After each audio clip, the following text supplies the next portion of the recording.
السلام علیکم ورحمۃ اللہ تعالیٰ وبرکاتہ۔ الحمدللہ رب العالمین والصلاة والسلام علی سید المرسلین وعلی آلہ واصحابہ اجمعین۔ الحمدللہ اصول الشاشی کا یہ درس ہے، اور اس سے پچھلے سبق میں یہ بیان کیا گیا تھا کہ اگر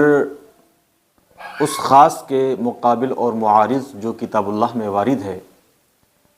خبر واحد یا قیاس آ جائے اور دونوں کے درمیان تطبیق ممکن نہ ہو،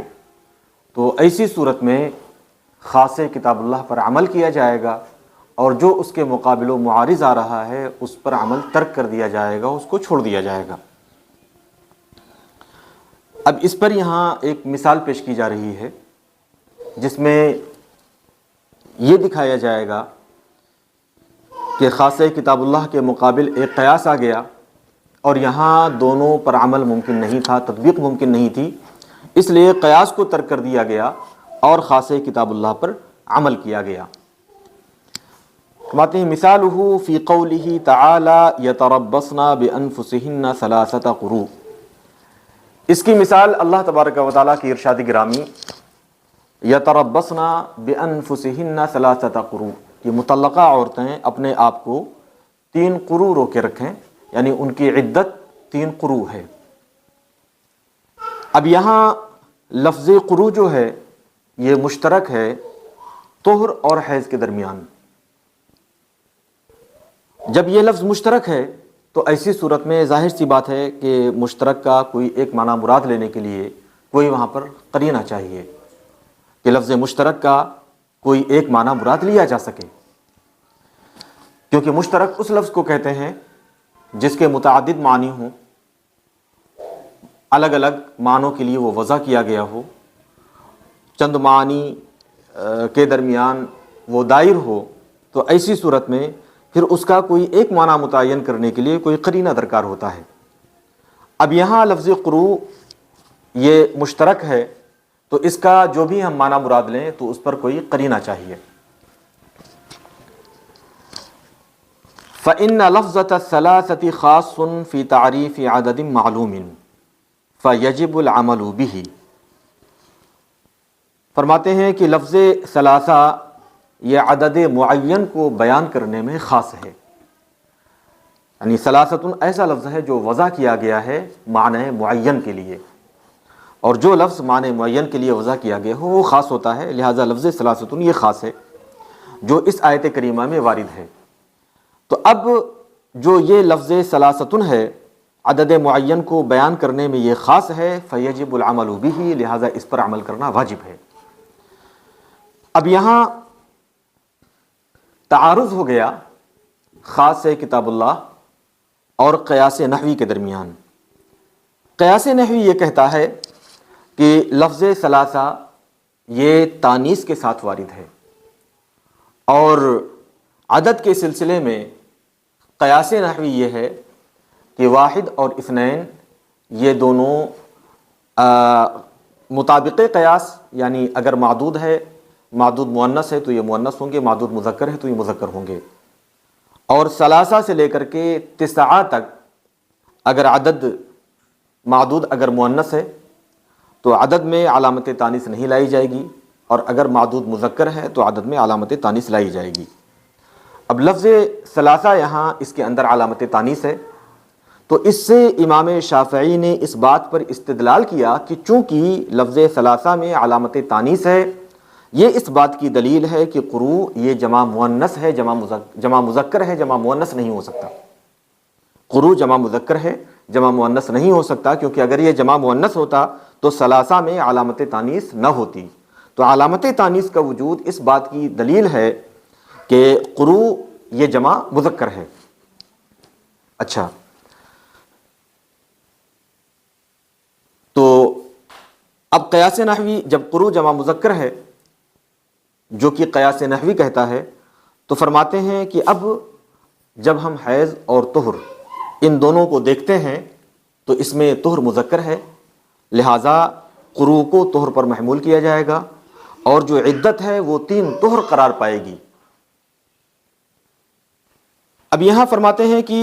احناف کے لفظ ثلاثہ یہ عدد معین کو بیان کرنے میں خاص ہے، لہٰذا اس پر عمل کرنا واجب ہے۔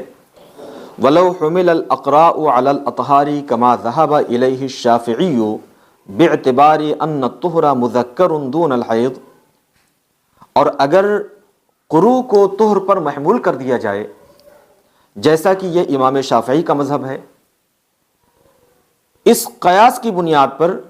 کہ طہر مذکر ہے نہ کہ حیض، یعنی قیاس نحوی یہ کہتا ہے کہ عدد میں علامت تانیث آ گئی ہے تو ضروری ہے کہ جو معدود ہے وہ مذکر ہو، اور مذکر جو ہے وہ طہر ہے، حیض نہیں ہے۔ اس لیے قیاس نحوی پر عمل کرتے ہوئے قروء کو طہر پر محمول کیا جائے گا، یہ امام شافعی فرماتے ہیں۔ احناف کہتے ہیں کہ اگر قروء کو طہر پر محمول کر دیا جائے، جیسا کہ امام شافعی کا مذہب ہے، اس قیاس کی بنیاد پر کہ طہر مذکر ہے، حیض مذکر نہیں ہے، وقد ورد الکتاب فی الجمع بلفظ التانیث، اور کتاب اللہ میں جو عدد ہے وہ لفظ تانیث کے ساتھ وارد ہے، دل علی انہ جمع المذکر، جو اس بات پر دلالت کر رہا ہے کہ یہ جمع مذکر ہے، وہو طہر، اور مذکر طہر ہے، اس لیے یہاں قروء کو طہر پر محمول کیا جائے گا، یہ امام شافعی فرماتے ہیں۔ تو امام شافعی کی اس میں دلیل بھی بیان ہو گئی اور ان کا موقف بھی بیان ہو گیا۔ ان کا موقف یہ ہے کہ قروء سے مراد طہر ہے،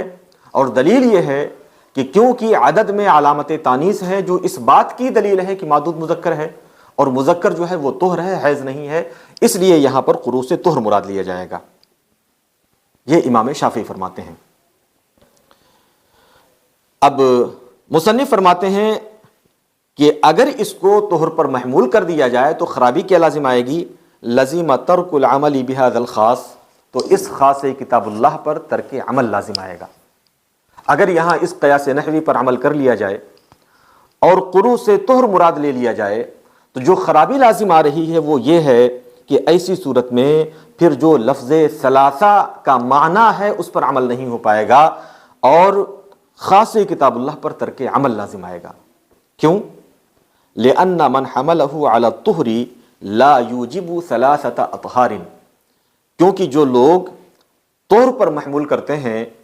وہ 3 طہر واجب نہیں کرتے، یعنی عدت میں ان کے یہاں مکمل 3 طہر واجب نہیں ہو پاتے، بل طہرین و بعض الثالث، بلکہ 2 طہر واجب ہوتے ہیں اور تیسرے کا کچھ حصہ، تیسرے کا بعض، وہو الذی وقع فیہ الطلاق، اور یہ تیسرا وہ طہر ہے جس میں طلاق واقع ہوئی ہے، یعنی عورت حالت حیض میں تھی، حیض سے جب باہر آئی حالت طہر میں، تو اب شوہر اسے طلاق دے گا، تو جس طہر میں وہ طلاق دے رہا ہے اس طہر کا کچھ حصہ نکل چکا ہے، گرچہ وہ چند منٹ ہی نکلے ہوں لیکن کچھ حصہ نکل چکا ہے، اب وہ طہر کامل نہیں بچا۔ اب جب اس طہر میں طلاق دی جا رہی ہے جس کا کچھ حصہ نکل چکا ہے، تو اب اس طہر کا جو باقی بچا ہوا حصہ ہے وہ طہر کامل نہیں ہے، یہ بعض ہوا، پھر اس کے بعد میں مکمل 2 طہر، تو 2 طہر وہ اور یہ تیسرا جس کا کچھ حصہ نکل چکا ہے، اتنی عدت یہ عورت کے اوپر واجب ہوگی اگر قروء کو طہر پر محمول کیا جائے۔ تو اگر طہر پر محمول کیا جا رہا ہے تو یہاں پر مکمل 3 طہر واجب نہیں ہو پا رہے ہیں، جو ثلاثہ ہے اس پر عمل نہیں ہو پا رہا ہے، تو خاص کتاب اللہ پہ ترک عمل لازم آنے کی وجہ سے یہاں اس قیاس نحوی کو ترک کر دیا جائے گا جو یہ کہتا ہے کہ اگر عدد میں علامت تانیث ہو تو معدود جمع مذکر ہوگا، عدد میں علامت تانیث نہ ہو تو معدود جمع مؤنث ہوگا، یہ جو قیاس نحوی ہے یہاں اس کو ترک کر دیا جائے گا، اور جو خاص کتاب اللہ کا حکم ہے اس پر عمل کیا جائے گا، اور قروء کو بجائے طہر کے حیض پر محمول کیا جائے گا، تاکہ مکمل عدت میں 3 قروء واجب ہو سکے۔ تو طہر میں طلاق دے دی، اس کے بعد جو حیض آئے گا،